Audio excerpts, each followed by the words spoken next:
त्याचबरोबर उकडीचे मोदक करण्यासाठी लागणारं साहित्य, तर या ठिकाणी पाव इतकं गूळ घेतला आहे किसून आणि ओलं नारळ घेतलेलं आहे ते पण किसून। आता या ठिकाणी पॅन तापून मी घी टाकलेलं आहे।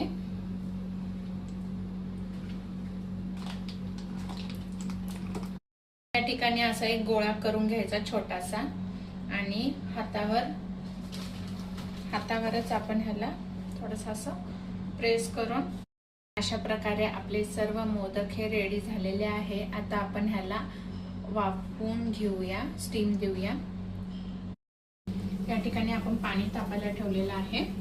आता आपण मोदक वाफवून घेऊया जाळी ठेवून। अशा प्रकारे आपले मोदक हे रेडी आहे, बघू शकता मस्त असे रेडी झालेले आहेत। आणि नक्की ट्राय करा, शेवटपर्यंत माझे व्हिडिओ बघत राहा।